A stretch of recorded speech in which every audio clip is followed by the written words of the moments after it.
Well, good morning from Montana. You know, when I was a kid, you'd hear about Harrison Ford moving to Wyoming or David Letterman moving to Montana, and you'd think, why? But now that I've finally made it to Montana, I've got to say, I totally get it. This is the 48th state I've been to, and it has to be one of the most beautiful. It was a totally random decision to come this way on this road trip, but I'm glad I made it. And now that I've taken in some of Montana's natural scenery this morning, I'm headed down the highway to check out some man-made scenery. Because while Montana's famous for its natural beauty, it's also famous for its Old West history. Man, the scenery was so good along the way, I thought I would never make it. But welcome to historic Virginia City, Montana. Which, just like Virginia City, Nevada was an old mining town. Founded in the 1860s, right during the height of the Civil War, after prospectors found gold in a nearby creek. It was literally only a matter of weeks before Virginia City became a full-fledged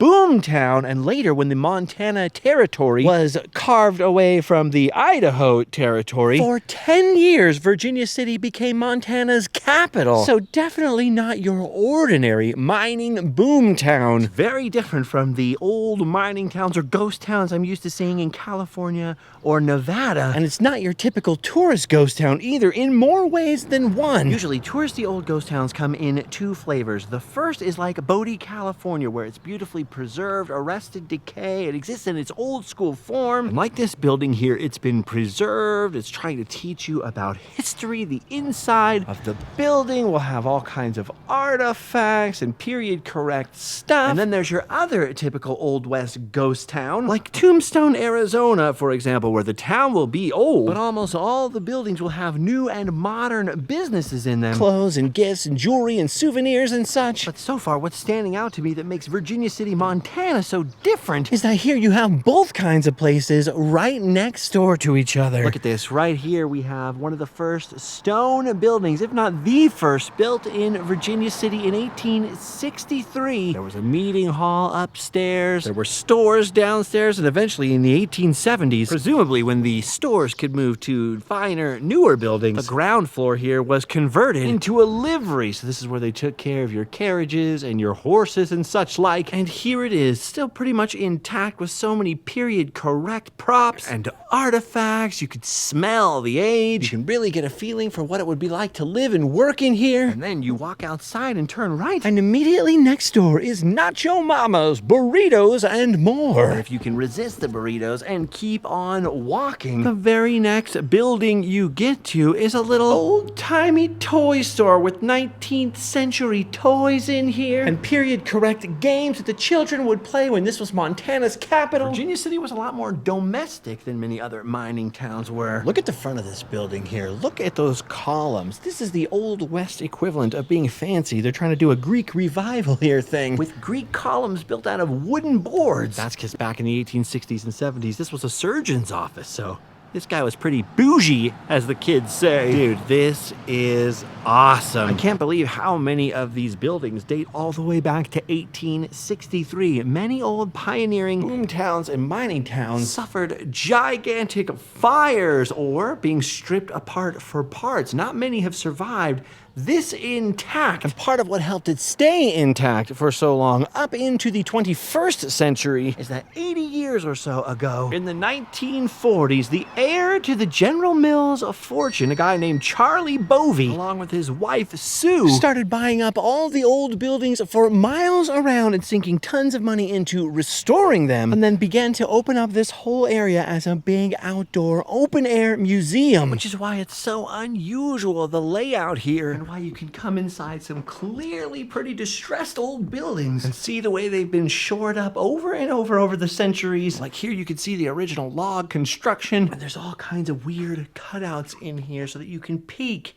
into the musty, smelly back portions of these buildings, where the shop owners often lived as well as worked, that you normally would never get to see. Dude, it is freaking creepy back here. So far, I'm loving the ratio of old-timey museum-like shops to more modern touristy shops, and I'm really loving how some of these things clearly date back to the 1940s and 50s. This is so incredible. I'm 6 feet tall. The roof is just above my head, a very low ceiling, because this building was constructed in 1863. It was slapped together in the boomtown rush to get out here and not only do some mining, but sell things and supply things to the people who were doing the mining. In the case of that particular 1863 building we were still in, look at this.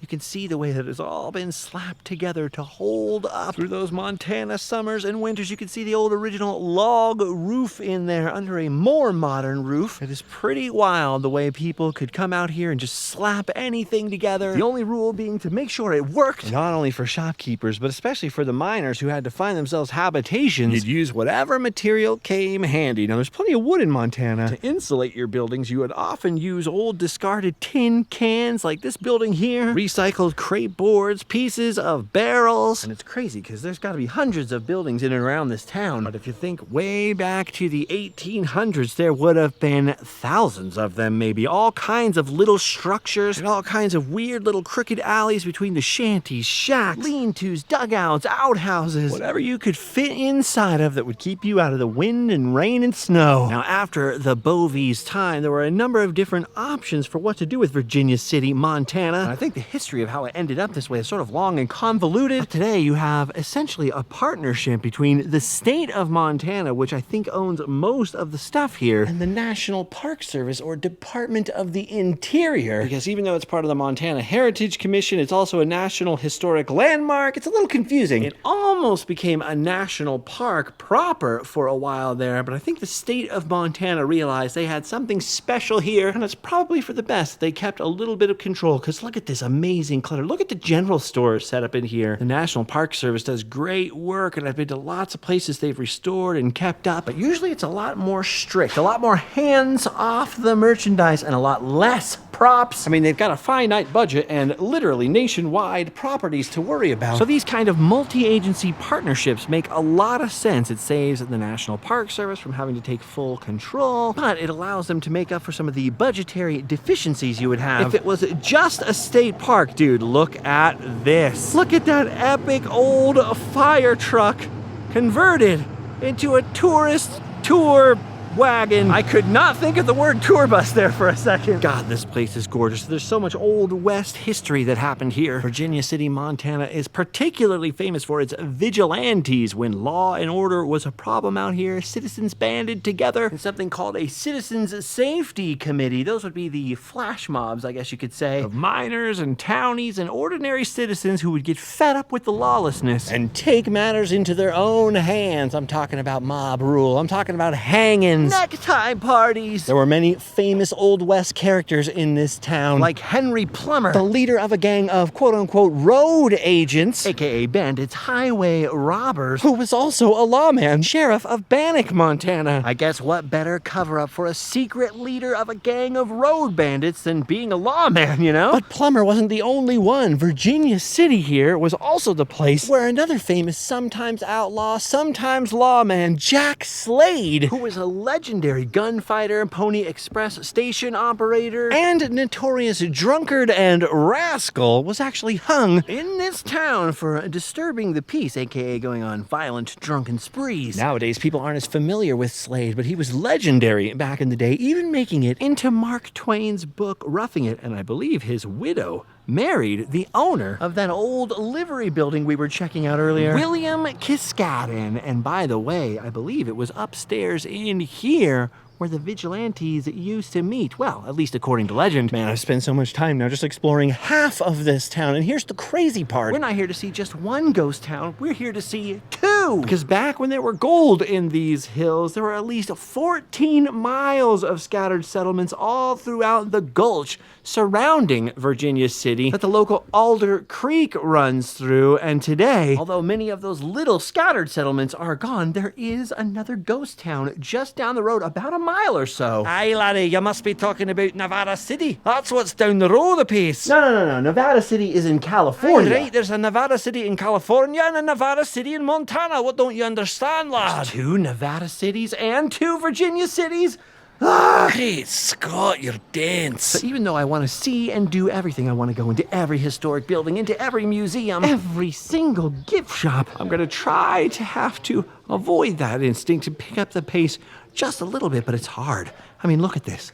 Look at this general store in here. Look at these displays. Look at all the products on the shelves and the beautiful antique cash registers, the old stools, the glass cases and coffee grinders and coffee cans. Look at all the prints on the wall and look at the wallpaper on the ceiling. Notice how everything is so brightly colored, from the advertising to the decor to the products themselves. It really undermines the modern idea in our heads that everything was sort of brown and sepia toned. It was a whole world of color back then. Color, just like today, sold. Something you have to keep in mind is that when people would leave an old ghost town and abandon it, or leave certain buildings to the ravages of time, the wallpaper would disappear, the advertisements would be long gone, and all that would be left was bare wood and stone, which would get aged and dusty, leaving a lot of ghost town buildings to look like this. Which is why this is way more similar to the picture in our head of the Old West than this, even though this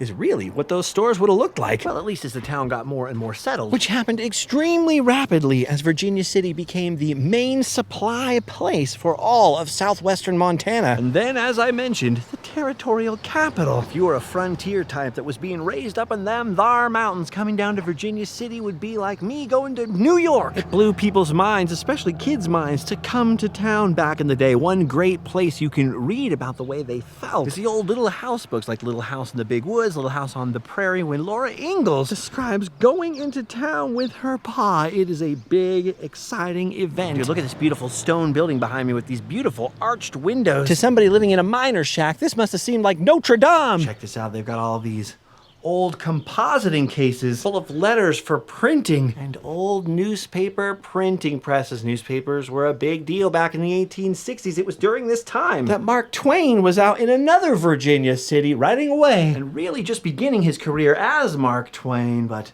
like I said, that was another Virginia city, so maybe we should drop Mark Twain, except to say that Slade, of course, was featured in the book Roughing It. So there is sort of a connection there, which is a good read, by the way. I'm trying to avoid the insides of these buildings because I know I'll get trapped forever checking out the artifacts and the sick merch and all the touristy stuff. So I'm trying to forget things like the candy shop and keep moving so I can go see Nevada City next door. I can already tell you this is a place I'm going to be dying to return to. And I almost certainly will, because every time I come to a place like this, once I go home, I start reading more stories about it, getting all into the history, the details, and then all I'm gonna wanna do is come back here and get all nerdy about it. Whew, look at the size of that old courthouse over there. Again, I'm just thinking about if you were a frontier kid growing up out here, or just someone who was acclimated to living out here, this must have seemed like a palace. I believe this is the oldest courthouse, at least in Montana, still used for its original purpose. Which is pretty darn impressive. I thought it was going to be open as a tourist attraction. Nope.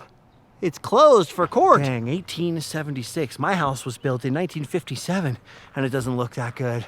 It's not even my house, I'm just renting it. And speaking of houses, there are some cute little 19th century homes and churches up here, reflecting no doubt that old-timey boomtown prosperity. It's incredible, and I don't know how well you can see because I don't have a zoom lens, but we are ringed, surrounded by mountains and trees and clouds and fresh air. It's beautiful. I'd love to live in a place like this if I could figure out a way to make a living, and if I could handle the snow, which I know I couldn't. And does it snow much here, are you asking? Oh, sometimes you're snowed in most of the year. Okay, that's a slight exaggeration, but it does snow here hecka, and it always has. In fact, in March 1865, it was snowing so bad Virginia City was inaccessible to the outside world. Things actually got so bad that the Vigilante vigilantes organized a flour riot where they busted into everybody's private homes, took all the flour, and then redistributed it to the town. People didn't play around back then. You needed something, you took it, I guess. Just a couple more things while I'm downtown in Virginia City. You see this store back here? It was behind an earlier building on this very site that Joseph/Jack Slade was hanged on a corral post somewhere back here behind it, all while repeatedly apparently calling just to see his dear wife one last time,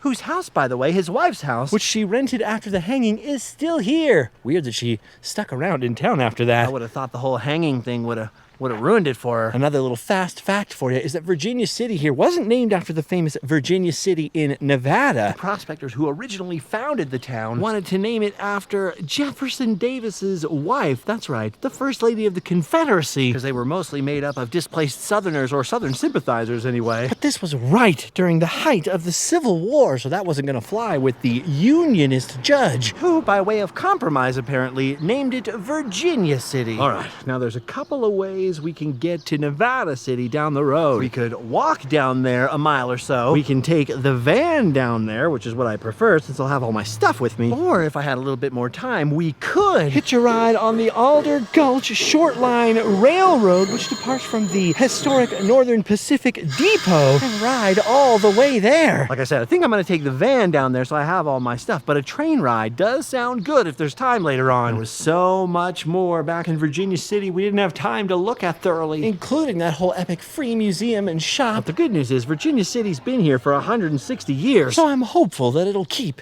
until I have a chance to come back and look around some more. Wow, welcome to Nevada City, Montana. It's a little less busy over here than it is in Virginia City. And it's a little bit different in some other ways as well. From what I understand, the original hundreds of buildings that were out here in Nevada City were slowly destroyed either by building the highway or the ravages of time. Only 14 were able to be saved and preserved, and the rest brought in from the surrounding area by Charles and Sue Bovey, who we talked about earlier, who actually have a visitor center named after them here in town. This is where the train arrives from Virginia City when it finally shows up. Speaking of trains, look at all the incredible historic rail cars, like this combine car back here. Wow, this is a rail fan's dream come true. Inside the train station, there is all kinds of information about Charles and Sue Bovey. Look at, there he is right there. There's a video playing about their lives with people who remembered them. There's some of the historic relics they collected, like this old soda fountain. Lots of pictures of Charlie Bovey with his historic buildings. Look at, there he is with one of his mannequins. Woohoo! Charlie knew how to party. What a beautiful spot out here. I love seeing old Western buildings, and the more rustic the better. But it's also awesome seeing all this old railroad equipment all kind of left to sit out here in nature in its natural environment. It's gorgeous.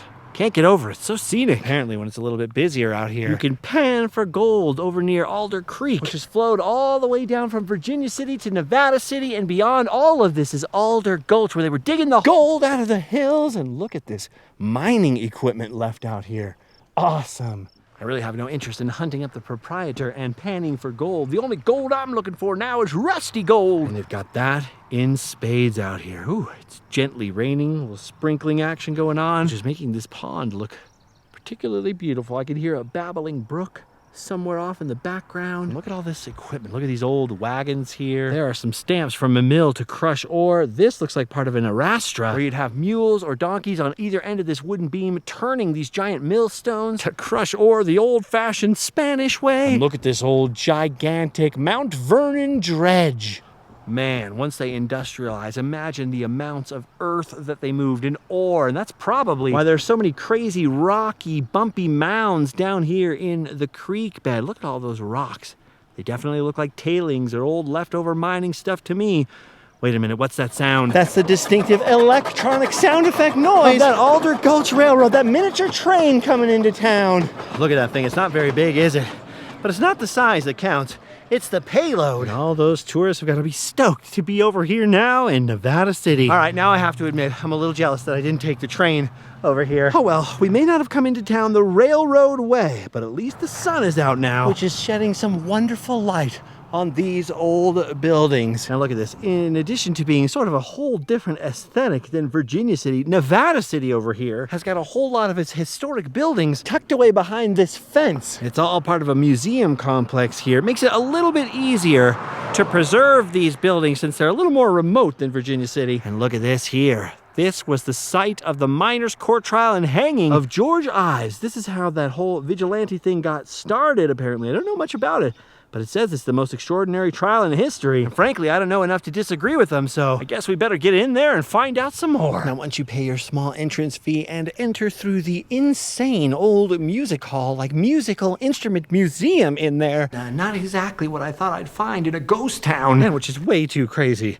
to talk about or digest right now. You get to enter into the reconstructed Nevada City proper, which is a whole heck of a lot bigger than I ever imagined from the street. If, like me, you were thinking, oh, too bad it's so smaller than Virginia City, forget that. This place is epic. Look at this. You got the old Nevada City engine house with all the old firefighting gear and the old firefighting wagons. They look like they're ready to be hitched up and put into service. There's the old bathhouse and barber shop. And you know, back in the day, the old barbers were often also the dentists. It's a little bit weird. Looks like this one was more of a combination with a bathhouse. This building right in front of us dates from 1847. And the sign says it was the site of a old saloon and the site of an Indian treaty signing before it was turned into a saddlery or a saddle shop. See, I told you that some of these buildings were dragged in from the surrounding area. And apparently, some of them are predating Virginia City and Nevada City themselves. At first glance, when I walked in, I thought, man, most of these buildings must be fake. I've just never seen a place like this. Never seen a place that looked so much like all the old Western characters were just going to come walking out of the doors into the streets. Unless they were movie sets, like on a Hollywood backlot or some old ghost town constructed, out of imagination. In fact, some of these buildings were built, or at least modified, like this one, for Hollywood. This one appeared in the movie Missouri Breaks and Return to Lonesome Dove, among others. Dude, and it looks like they're ready to start filming here again any second. Even looking at the numbers on the buildings and studying the handy-dandy guide map, kind of hard to tell which buildings were original to Nevada City, which were dragged in from somewhere else, and which ones are just sort of recreations, because they all look functional. Like this assay office here has the little cups so that you can melt stuff down and weigh things, tell the miners what kind of quality of ore they've got. That saloon over there looked like it was ready to serve up sarsaparilla any second. And this house looks like someone could move in tomorrow. As a matter of fact, this one right here, I believe, was built in 1871 originally, then taken apart for firewood, but then rescued at the last second and rebuilt here in Nevada City.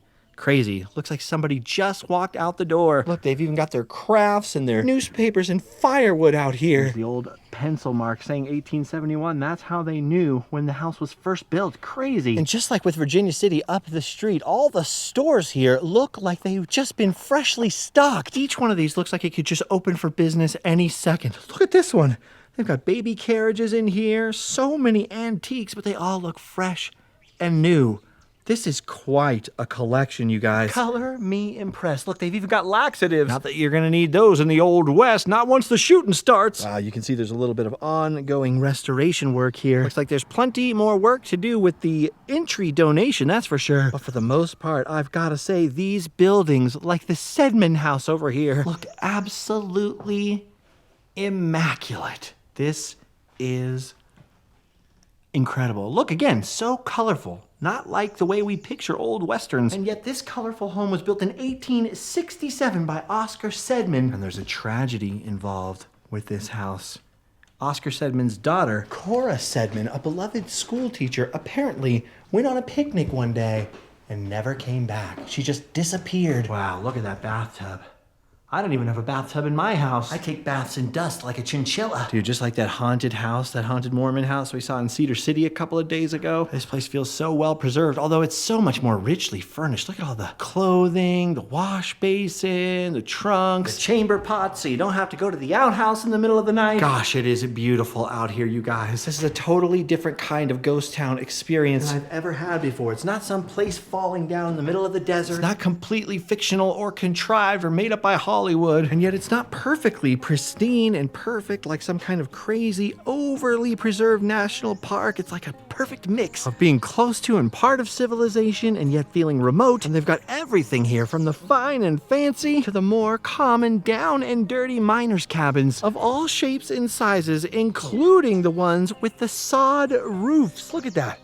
Dirt roofs on top of a log cabin. That is the way many people lived in the West and died in the West. Look at those caskets in there. Look at the wicker casket. Ooh, creepy. Wait a minute, wasn't this a doctor's cabin? Remind me not to go see this doctor. He must not be very good. Look at the window casket so you can see the freshly dead deceasedness. What do we have next door? We've got brooms and baskets being weaved right inside of the corpse. Perfect, happy day. Look at that. Imagine living in one of those out here, and then having to try to create a farm or a ranch or go out digging. At least they were close to the gunsmith and the Chinese laundry. Remember, there were thousands and thousands of Chinese immigrants to America imported for labor. They were so plentiful out here in the Old West that they actually passed a whole bunch of labor laws to keep the Chinese out of the choice jobs, like doing the mining. They turned that into union work. So often, manual labor or things like washing were the only jobs immigrants like the Chinese could get out here. All the ones that nobody else wanted. Look at the gunsmith, again, whose shop is absolutely huge and packed with artifacts. I mean, this is nuts, you guys. If I had known the extent of it, if I had known exactly how much stuff was here, I would have made this a 2 or 3 day mission and filmed each one of these towns separately, because there's a lot of stuff. Too much stuff for one day or one video. It is so exciting though. I love stuff like this. Look at this, we're in a whole neighborhood of frontier cabins. You could get lost out here for days in the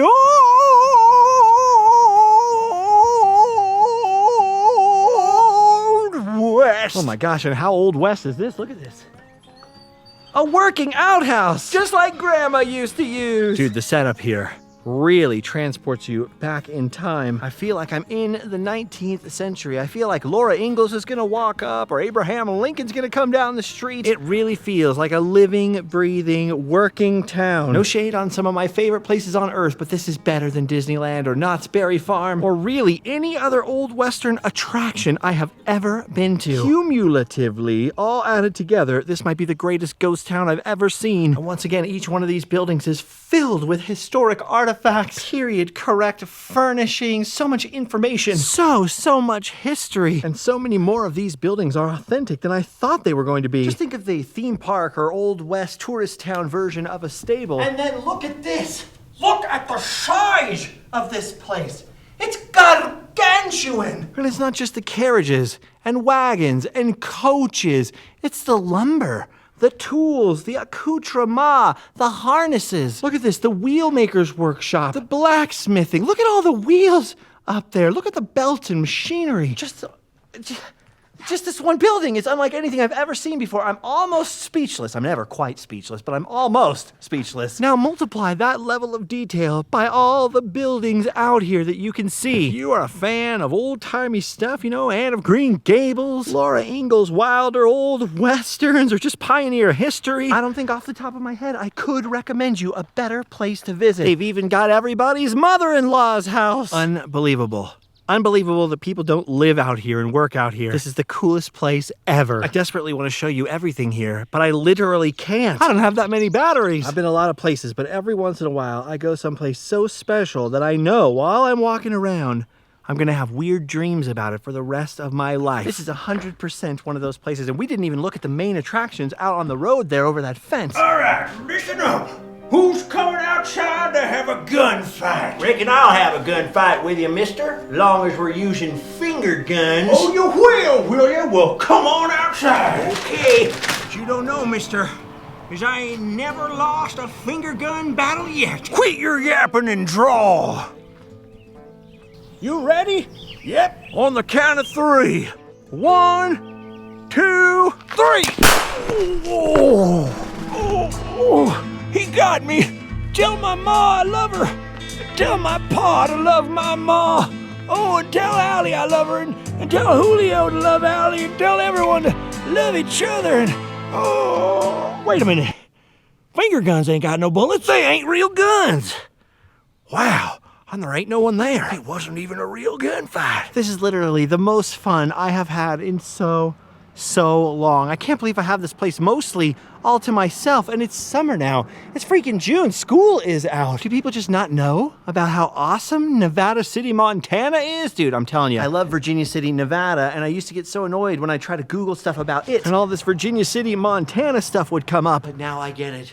I understand. This is the ultimate place to visit for fans of the Old West. I don't know what I was expecting to find, but not all this. All right, it is now on my list of stated goals to return here one day and take more time to see the organ works and the music hall museum and learn more about the outlaws and the in-laws and everything else that made this area so legendary. Next time I come here, no matter what it costs, I am staying in town because this is bar none one of the best places I have ever been. And you know I've been around. This ain't my first two-story outhouse. No, sir. I have filmed over 1,000 other videos on this channel alone that you can check out, not to mention the second channel. We've traveled to theme parks and historic sites all over the United States and beyond. So much Old West, so much Route 66. And I'm so stoked now to have added Montana to the list. This is my 48th state. All I've got left now are North Dakota and Alaska. Make sure to subscribe to find out if I ever get there. And by the way, all of these edutainment-style adventures are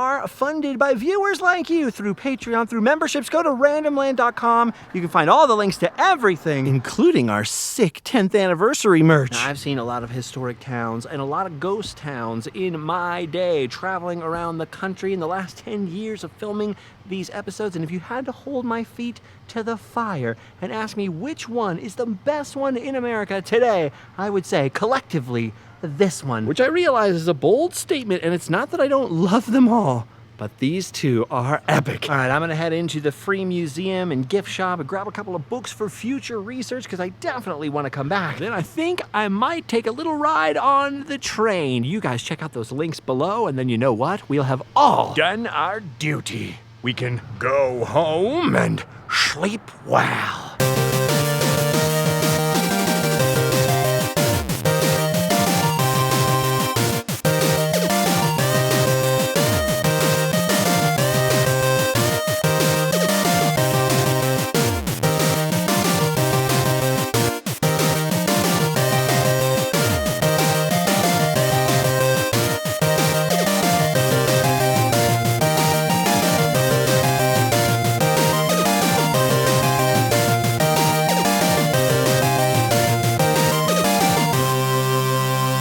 That's kind of amazing.